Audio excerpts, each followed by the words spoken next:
Oke, selamat sore masih bersama podcast Kabar Satu Lamongan. Bareng saya selaku host di sini yaitu Lintang. Saya kedatangan bintang tamu dari Gresik nih, jauh-jauh dari kota Pudak Gresik ya. Tak kenal maka tak sayang makanya tak cinta pula makanya tak jadian. Maka dari itu silahkan narasumber saya memperkenalkan diri terlebih dahulu. Oke, ya. Assalamualaikum warahmatullahi wabarakatuh ya. Terima kasih banyak. Ya, saya Raffi Cakradara. Sehari-hari mungkin ngajar musik dan punya usaha-usaha sampingan yang lain dan mungkin itu saja nanti bisa diulas next. Jadi salah satu narasumber kita pada sore hari ini sangat hebat sekali. Beliau pelaku pemusik muda, sudah banyak deretan lagu yang sudah diciptakan, lebih dari 30. Wow, sungguh hebat sekali. Kemudian ada juga usaha delivery, kemudian ada juga distro, gitu ya. Jadi kita kupas tuntas pada sore hari ini, mulai yang pertama si pelaku musik, gitu ya. Jadi awal mulanya kok bisa sih gemar musik gitu? Jadi apa ya? Apa mungkin karena orang tua yang sering itu aja sih, putar-putar yang waktu aku masih kecil kan masih zamannya VCD Oh iya, atau bener. DVD itu ya. Jadi lagu-lagu yang sering diputer ayah saya itu seperti lagunya Ebit KAD, Iya, betul. terus lagunya Chrisye juga mungkin, dan itu mungkin yang mempengaruhi saya untuk bermusik. Gitu ya. Untuk setelah saya tahu nih beberapa deretan lagu mulai dari yang awal hingga yang akhir nih, hambatan apa sih yang dilalui sebagai selaku komposer musik ya? Dalam menciptakan lagu itu hambatannya seperti apa, dan tentu ada pendukung gitu di balik layar lah istilahnya gitu. Alhamdulillah, ini bermain musik atau belajar musik ini secara otodidak. Wih, keren nih. Ya, jadi jadi semenjak MI itu sudah SD atau MI ya. Karena waktu dulu itu sekolah masih ngerangkep SD dan MI. Oh iya benar. Sama saya juga. Iya, iya. Jadi kelas 5, tepatnya kelas 5 MI atau SD itu saya sudah mengikuti drum band. Oh, drum band. Drum band. Iya. Lah, dari situ itu semakin cinta dengan musik. Wih. Lah, itu belajar otak-atik ya, dari kecil udah ada yang ngelatih tapi ngelatih drum band, bukan band atau yang lain, itu ngelatih drum band. Dari situ muncullah suatu kebiasaan yang hingga akhirnya menjadi hobi saya sampai saat ini. Oh, jadi cinta nih sama musik. Oh, iya, pasti. Pasti dong. Hingga lagunya itu udah puluhan sekali gitu, ya ampun, sampai gak bisa bayangin setiap tahun mesti ada progres gitu ya. Apalagi saya lihat tadi tahun 2007 udah mulai nyiptain lagu seperti itu. Terkait dengan lagu-lagu yang paling yang paling populer atau yang paling tingkat kesulitannya tertinggi itu puncaknya ada di tahun berapa? Yang jelas tiap tahun kita akan mempunyai progres itu pasti. Karena kita akan belajar dan kita punya target tahun ini harus lebih baik dengan tahun besok. Okay. Nah, jadi kita harus mengulik apa aja sih kekurangan kita dalam membuat karya. Bagaimana sih orang merespon karya kita, itu kita pelajari, dan menurutku tingkat kesulitan itu menurutku fleksibel. Jadi karena musik kan banyak genre, dari mulai dangdut, mulai reggae, dari ada rock metal, progres, itu banyak banget genrenya. Jadi kita dituntut untuk selalu bisa ciptakan apa yang dimau hati kita, atau paling tidak apa yang dimau klien, itu pasti. Dan menurutku lagu yang paling berkesan pastinya adalah yang berkolaborasi dengan orang Jepang, musisi Jepang. Keren. Dan Vida Academy. Oh iya. Jadi perjalanannya sungguh luar biasa di bidang musik, apalagi belajaran tadi otodidak. Otodidak. Nah, tuh. Saya masih penasaran nih, otodidaknya itu mulai dari bermain gitar sendiri atau mungkin dari yang lain, atau hanya mendengarkan musik saja Anda bisa tahu bagaimana lagu Anda tercipta gitu kan ya? Jadi dulu itu waktu drum ini kan ada piano. Ya, nah, betul. Itu yang saya bawa pulang. Padahal pegangan saya bukan piano. Itu saya bawa pulang dan belajar sendiri di rumah. Beli buku di pasar, kalau nggak salah namanya hot chord kalau nggak salah itu. Saya pelajari sendiri, belum ada internet, belum kenal HP Android kan ya. Jadi saya pelajari di rumah itu sambil dipelajari sendiri. Akhirnya bisa, karena terbiasa akhirnya bisa. Gitar juga seperti itu. Gitar saya belajar menginjak SMP itu iya. belajar gitar. Tapi kan di tetangga-tetangga itu kan kalau malam kan main gitar semua. Iya, nah, betul. Dulu, sekarang sudah beda. Sekarang nggak main gitar tapi main HP. Iya. Nah, jadi dari hal-hal yang kebiasaan itu, coba aku juga pengen belajar gitar gitu. Akhirnya ternyata hanya dipinjami gitar dan tidak diajari. Lagi-lagi dari buku hot chord itu kita belajar sendiri, alhamdulillah bisa. Dan menginjak SMA kelas 2 saya sudah melatih drum band.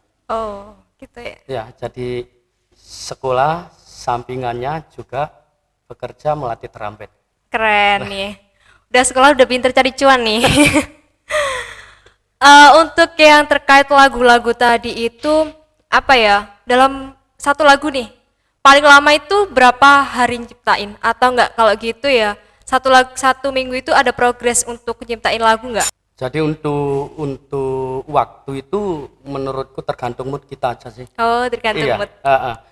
Kalau dulu namanya kita belajar, kalau nyiptain lagu pastinya harus ada alat musik. Baru tercipta lagu. Sekarang udah nggak pakai alat musik. Sekarang lebih ke naik motor, gitu tercipta. Nadanya dulu, baru kita buat liriknya. Di situ lirik sudah tercipta, baru musiknya ini mau dikemanain. Iya. Dan alhamdulillah dengan perkembangan teknologi sekarang ini, jadi kita nggak perlu player lain untuk mengisi musiknya. Kita sendiri, kita kerjakan semuanya, termasuk recording vokal, kita garap mixing dan mastering sendiri, jadi lagu. Keren nih, udah apa ya, multi talenta banget sih. Udah dari SMA dapet cuan pula. Siapa coba yang nggak tertarik gitu ya. Terkait dengan promosi lagunya itu gimana ya, kok bisa sampai Anda mempunyai keinginan untuk menciptakan lagi seperti itu? Ya karena apresiasi mungkin karena apresiasi dan diterima, maksudnya lingkungan kita menerima, jadi mau nggak mau kita harus terpacu untuk tetap di situ. Dan saya yakin apapun yang dilakukan dengan konsisten itu pasti berhasil. Keren. Nah, dari situ saya ngajar juga, kayak saya ngajar ini, saya bukan lulusan perguruan tinggi musik. Saya hanya lulusan SMA, tapi alhamdulillah mengajar di sekolah-sekolah besar.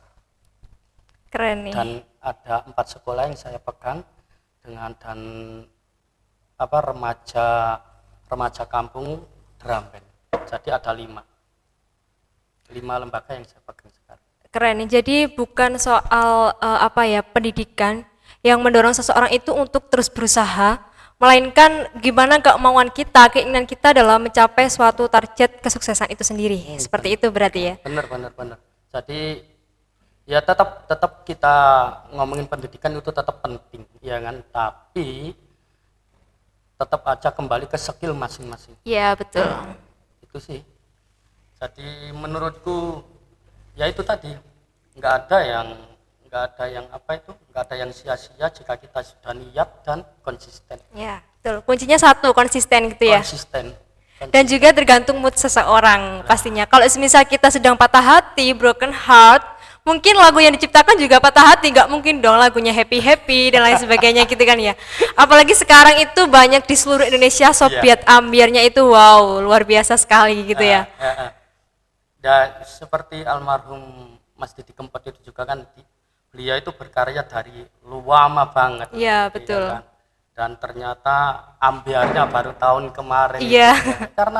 Karena mungkin itu tadi, karena konsistennya beliau itu yang membuatnya menjadi besar. Gitu ya. Jadi harus konsisten dan terus belajar gitu ya. Pasti. Kemudian kita bisa beralih ke bisnis yang kedua yaitu delivery. Gitu ya. Ada branding baru nih di kota Pudak Gresik yang baru saja trending di bulan Mei ya setelah Lebaran, yaitu Hello Papa Delivery gitu. Awal mulanya gimana ya, kok bisa, kan pertama udah otodidaknya ke musik, kok bisa beralih ke delivery? Iya, jadi ceritanya mungkin hanya itu ya. Sekali lagi kita di sini itu bukan dituntut untuk pintar. Ya, betul. Tapi dituntut untuk bisa membaca peluang. Itu yang saya saya pegang. Jadi di masa pandemi seluruh kegiatan musik itu off, termasuk ngajar sekolah juga off. Iya. Ya kan? Lah, kalau kita ngomongin distro, usaha baju di masa pandemi juga anjlok. Lah, iya, betul. Ini bagaimana ini agar tetap hidup, agar tetap makan? Akhirnya itu tadi yang dipilih adalah delivery. Dalam delivery ini kan awal pertama itu langsung merekrut kurir atau bekerja sendiri mungkin? Enggak, namanya itu tadi namanya coba-coba. Pertama dilakukan sendiri. Wow, hebat jadi nih. 1 minggu kita percobaan, ternyata respon masyarakat bagus, dan dalam sehari itu, 1 hari pertama itu saya cuma dapat 2 orderan. Hari berikutnya alhamdulillah nambah, dan saya punya target ketika 1 minggu ini yang order sudah melebihi 20, maka saya harus cari karyawan. Dan alhamdulillah tepat 1 minggu orderan sudah masuk 22 atau 23. Wih, keren nih. Nambahlah 1 karyawan. Selanjutnya juga seperti itu. Ketika minggu depan ini sudah ada yang pemesan 30 atau 30 lebih, berarti aku harus cari karyawan lagi dan seterusnya, dan alhamdulillah sekarang sudah ada 3 karyawan. Jadi kuncinya tadi konsisten gitu ya. Konsisten, jadi pertama itu kita sendiri yang jadi kurir nih, karena kan iseng-iseng gitu ya. Akhirnya dapat pelanggan lah, kemudian kita berusaha mengembangkan itu semua gitu. Apalagi ini yang pertama kali ya delivery yang di Gresik. Gresik Utara Kak. Nah, Gresik Utara nih, promosi ya, ini promosi loh. Gresik Utara nih ada Hello Papa Delivery ya, silahkan dicoba nih.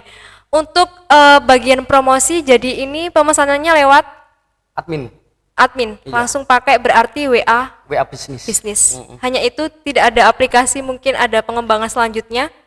Untuk sampai saat ini saya masih belum mau.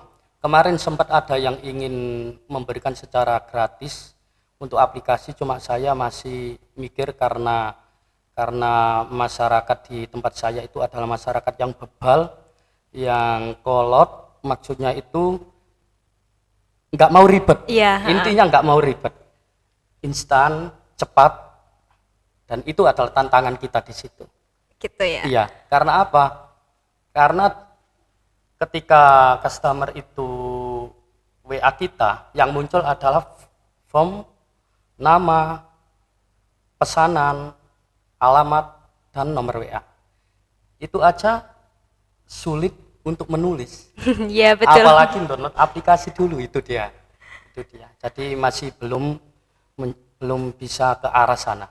Dinikmati aja. Iya, konsisten tadi ya, jadi perlu proses untuk melakukan hal tersebut. Oh ya, kemudian ketika nih, kan kurirnya tadi ada 3 kurirnya.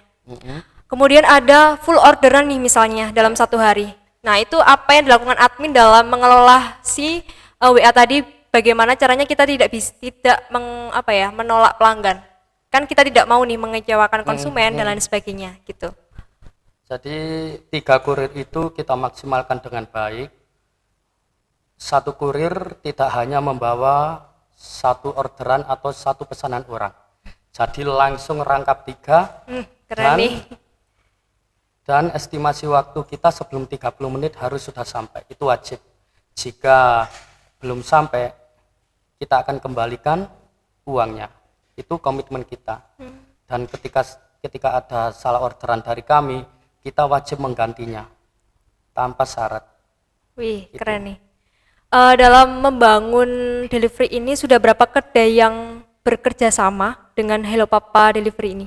Alhamdulillah sampai saat ini masih 52 kedai dan akan saya batasi untuk tidak ada penambahan kedai lagi. Wow, masih loh ya, masih 52 kedai ini. Jadi ada tahapan untuk ke 100 kedai mungkin? Masih belum berpikir ke sana, tapi yang pasti dari 50 kedai itu sudah ada beberapa kedai yang untuk masuk jadi partner Hello Papa.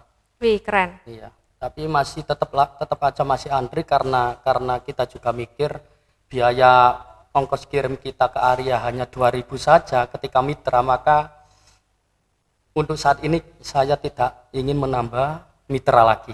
Karena 2.000-nya itu agak berat lagi. Iya, betul. 2.000 itu agak berat lagi gitu ya. Untuk delivery ini omsetnya per hari? Keseluruhan 250. Mungkin jadi tiap kurir itu bayarannya per hari. Oh, per hari? Per hari, bukan per poin gitu. Per hari kita bayar per hari. Dan ya alhamdulillah jalan. Selain itu kan kita komitmen bahwa 20% dari pendapatan Hello Papa adalah disumbangkan untuk anak yatim. Wih, keren nih. Dan itu per bulan sudah kita laksanakan, alhamdulillah. Jadi kita bicara tentang kurir tadi kan, selama pandemi ini juga banyak sih yang mau beli-beli makanan, membutuhkan itu kan ya. Iya. Untuk yang full orderan tadi berarti sistemnya rangkap gitu, satu kurir sampai 5 orderan? Kalau 5 orderan sih enggak sih, mungkin maksimal 3 orderan, ketika sudah selesai nanti kita tambahin lagi seperti itu kayaknya. Oh gitu, berarti nggak sampai menolak pelanggan gitu ya?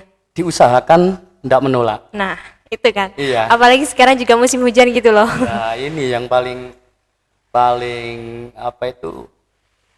bahaya tuh di sini. Karena apa? Karena kadang customer itu tidak melihat cuaca. Yang penting barangnya cepat dan cepat datang. Ya, itu. Musim sekarang kan pandemi juga nih.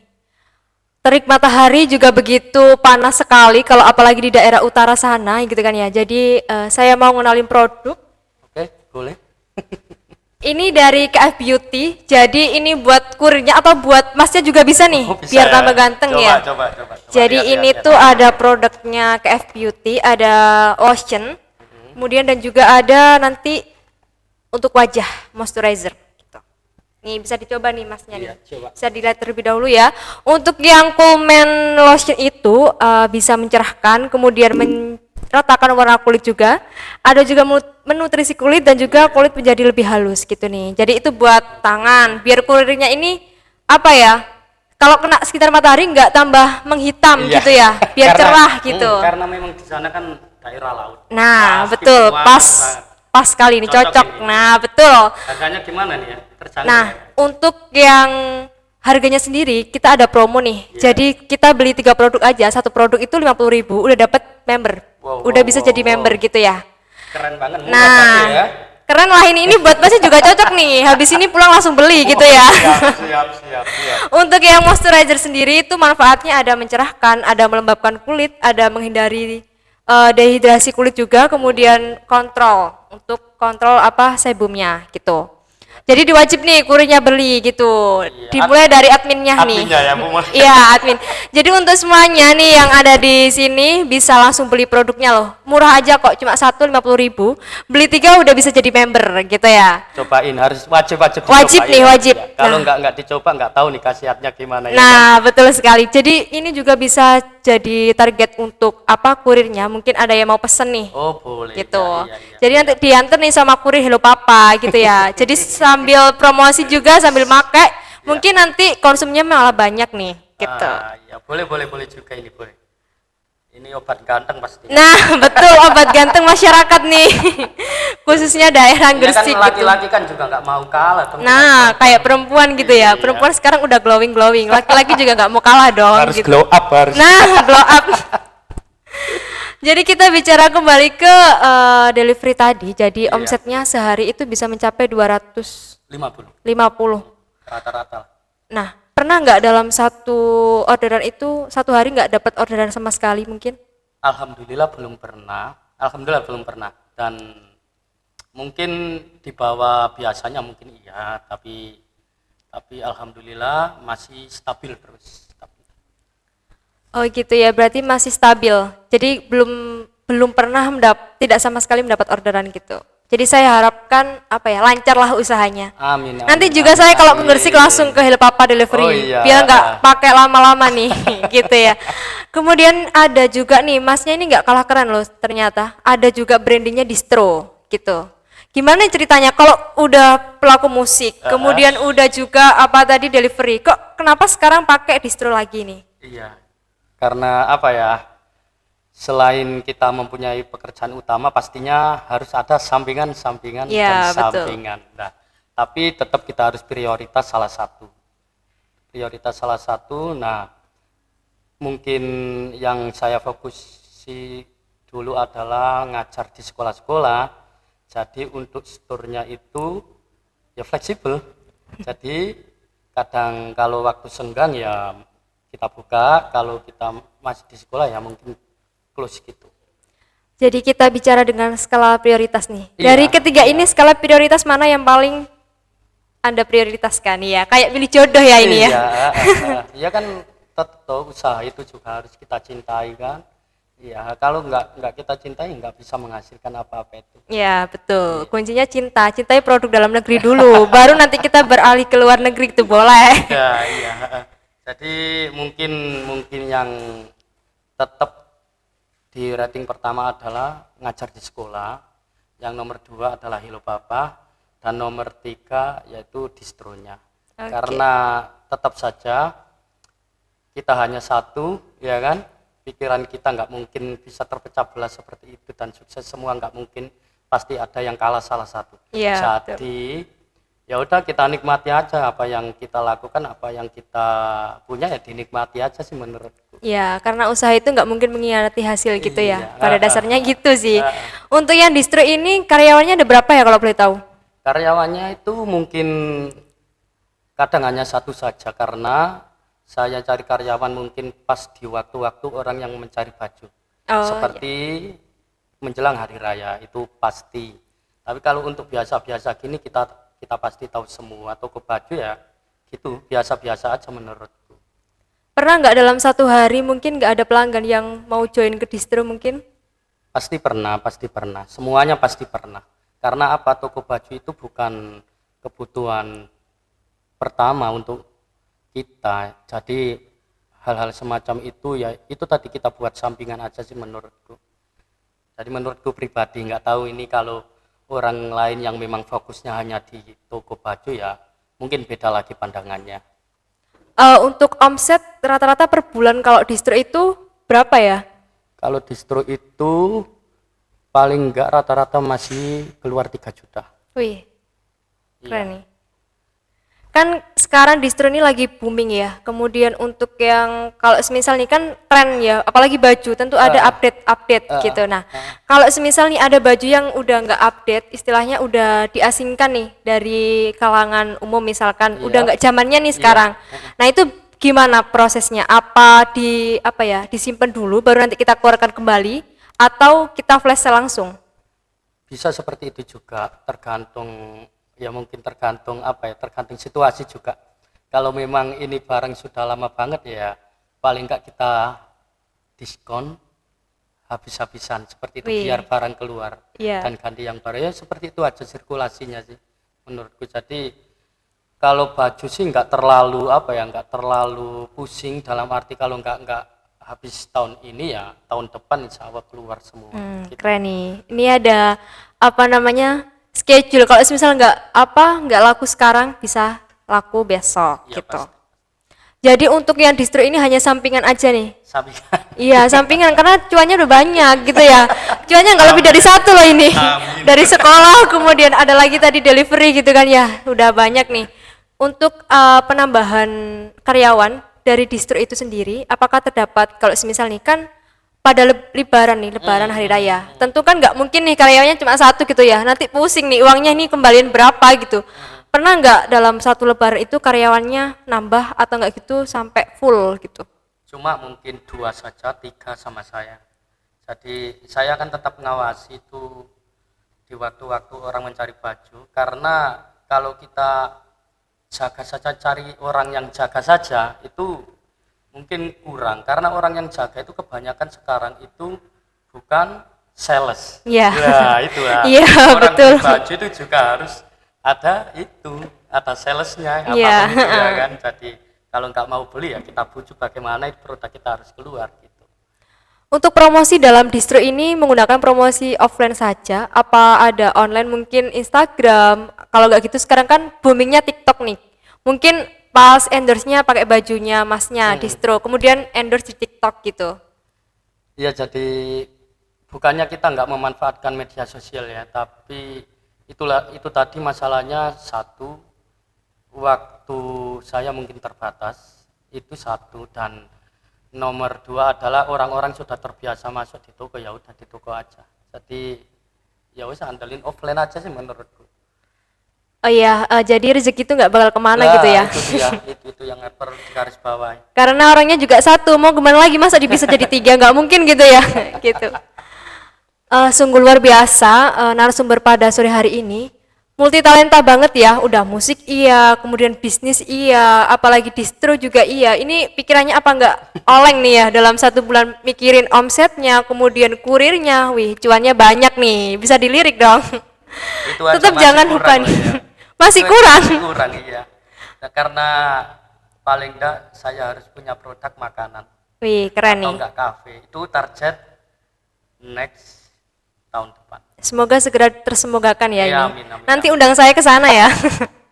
Jangan lupa nih gitu. Sama endorse-nya tadi, KF Beauty, jangan Siap, lupa siap, nih. siap, Ini siap. juga siap di order nih, gitu ya untuk kurir-kurirnya, Ya, segera jadi- gitu. Jadi kan kalau customer Hello Papa itu kan namanya sahabat Papa. Wih, sahabat Ya, apa nih? Mungkin barangkali sahabat Papa tertarik dengan ini bisa hubungi Hello Papa juga. Nah, tersedia nih di Hello Papa sekarang ya. Pasti ya. Pasti dong. Cukup murah sekali gitu. Dari ketiga bisnis tadi, tentu tidak lepas dengan yang namanya dorongan dari keluarga. Jadi bagaimana dalam mengatur ruang dan waktu dalam bisnis dan juga keluarga, kan otomatis waktu untuk keluarga itu kurang gitu. Gimana cara menanggulangi hal tersebut gitu? Jadi gini ya, aku sejak kecil itu memang sudah jarang di rumah. Iya, dari lulus SMA saya sudah pergi ke Jakarta, ikut orang Lamongan, orang Made kalau nggak salah. Wih, orang Lamongan nih, keren Iya, nih. jualan pecel lele. Nah, pecel lele di mana-mana ternyata ya. Gitu ya. Jadi mulai dari Jakarta, kerja Jogja. Saya juga pernah kerja di sini Plaza Lamong. Ya. Ya di pojok itu dulu jaga jus buah. Iya, sama di kantinnya sekolah luar biasa ini kayaknya ini. SLB. Ada ya? Ya SLB di daerah mana ini? Daerah mana ini sini? Pancamarga. Oh, iya. Iya, di belakang situ juga di kantinnya juga pernah. Keliling-keliling nih jadinya. Keliling-keliling, dari mulai yang dibayar 1 minggu 23.000 sampai di Mesedap juga pernah. Karyawan Mesedap alumni juga. Iya, iya. Jadi kita lakukan aja, kita nikmati. Jadi mimpi jangan dipadamkan, kita tetap lanjut aja. Kita mau menikmati tawa atau duka, ya udah kita jalan aja. Jangan jadi gini. Kalau saya ini tidak perlu memikirkan ini nanti hasilnya apa. Kalau saya jalani dulu aja, Ya. nanti semua akan mengikuti. Betul. Seperti itu. semua akan mengikuti. Jadi jodoh juga nggak akan kemana ya. Ini yang repot. Nah, ini nih yang repot nih. Jodoh itu apa ya? Proses nih gitu. Iya, iya, iya. Jadi dalam gaji yang sedikit itu apa yang membuat Anda bertahan? Gitu ya. Kan tadi keliling-keliling nih, udah keliling Jakarta, keliling Lamongan, besok nanti keliling Indonesia nih dari Sabang sampai Merauke nih. Itu termasuk dalam buku cita-cita. Ya. Ya, keliling Indonesia itu cita-cita. Amin. Oh, iya, karena apa? Menurut saya ya tetap saya punya itu mimpi untuk ke luar negeri, hanya 2 yang harus saya singgahi, Jepang dan Mesir. Wih, kenapa nih pengen ke sana? Ya karena menurutku budaya-budaya adat-adatnya memang perlu dipelajari. Nah, tapi yang inti saya ingin keliling Indonesia aja. Keren. Lebih dari segalanya kalau di Indonesia loh ya, karena banyak banget budaya-budaya itu yang perlu kita eksplor dan kita harus bangga tentang itu. Wajib dong bangga jadi anak Indonesia gitu wajib. Ya, wajib. Jadi kita dapat mengambil pesan dari seorang pebisnis muda. Kalau saya lihat ya, udah multi talenta banget, udah musik iya, kemudian delivery iya, bidang makanan, minum dan lain sebagainya, kemudian distro juga iya. Jadi apa ya, rezeki itu nggak bakal kemana. Meskipun kita di titik terendah, nggak mungkin kita yang namanya gagal selagi itu ada usaha. Nah, gitu. Ini juga buat catatan juga Kak. Ini apa? Kadang kita itu mikirnya terlalu tinggi. Betul. Aku harus kerja seperti ini dengan gaji yang gini, bla bla bla. Ternyata saya buktikan sendiri, hanya dengan 2.000 rupiah itu, Hello Papa bisa menghidupi karyawan-karyawan dan termasuk saya pribadi. Dan itu jadi pikiranku gini, ternyata rezeki itu tidak melulu di atas. Ya, betul. Tapi di samping kita juga itu rezeki kita, di belakang kita juga ada rezeki kita. Jadi selagi kita mau mikir dan berusaha bergerak, itu insya Allah semua tercukupi. Iya, betul. Jadi kita harus wajib berusaha. Jadi jangan kita terpacu, misalkan nih kita pengen yang tinggi mulu, itu nggak mungkin. Semua ada prosesnya. Ya. Nggak mungkin juga kan bayi lahir langsung berlari, nggak mungkin dong. Pasti merangkak dulu. Iya, betul. Jadi usaha tidak akan mengkhianati hasil. Jadi pada sore hari ini kita cukup seru ya, seru sekali bahkan ini sungguh luar biasa. Mulai dari musik, kemudian ada juga pebisnis muda dan juga distro. Wajib kita tiru nih, jadi jangan pernah putus asa. Beliau saja bisa, kenapa kita tidak bisa gitu ya. Jadi kita bisa wajib lebih dari beliau atau Mas Raffi. Bukan niat kita untuk mengungguli nih, tapi kita juga bisa bersaing dong, nggak mau kalah nih sama Mas Raffi gitu ya. Semua pasti bisa. Nah, semua pasti bisa asal ada kemauan gitu ya. Oke, kalau boleh tahu nih kan tadi udah ada musik, kemudian ada juga Hello Papa Delivery dan juga ada distronya. Kalau boleh tahu ini apa ya, sosial medianya atau nggak mungkin itu alamatnya? Biar saya bisa ke sana nih. Masa nggak dikasih tahu, nanti saya nyasar loh. Oke, siap. Jadi mungkin kalau dari musik ini bisa order itu ya. Saya melayani pembuatan musik, jingle, lagu solo atau aransemen apapun itu. Terus sama recording juga. Bisa cek IG saya Raffi Cakradhara. Terus untuk baju kalau lihat koleksinya mungkin bisa di-add juga Fatstur 2020 karena yang dulu hilang jadi buat baru lagi. Terbaru nih. Di-update. Terus untuk Hello Papa mungkin bisa hubungi WA saya atau langsung ke media sosialnya Facebook yaitu Hello Papa. Mungkin itu aja. Alamatnya di mana nih? Alamatnya di Campurjo Pancon Gresik. Gresik, iya. Oke. Perbatasan Gresik Lamongan. Wih, Gresik Lamongan nih. Iya, nggak jauh dong saya nanti. Satu langkah doang. Wih, satu langkah di depan. Iya, jadi rumahku ini Gresik, depan rumah adalah Lamongan. Wih. Ya, satu langkah loh ya. Perbatasan nih jadinya. Oke, teman-teman semuanya jangan lupa juga tag IG-nya @kfskin Daily Man Official dan juga @kfskin Cosmetic Official. Kemudian ada @missindi_prasetya dan juga @masbro_8. Jangan lupa ya teman-teman, silahkan di follow dan juga jangan lupa nih berkunjung ke Gresik Kota Budak. Satu langkah dari Lamongan nih, masa nggak mau ke sana gitu kan ya. Cukup sekian podcast pada sore hari ini. Mungkin nanti kita bisa the next ya. Siap. Oke. Nanti saya berkunjung loh. Gitu Silakan, ya. Nanti saya silakan. juga order di Hello Papa, wajib diskon nih. Iya, 100% ya. Silakan, Gitu ya. siap, Jadi sekian podcast pada sore hari ini. Saya akhiri. Wassalamualaikum warahmatullahi wabarakatuh. Sampai jumpa di podcast berikutnya.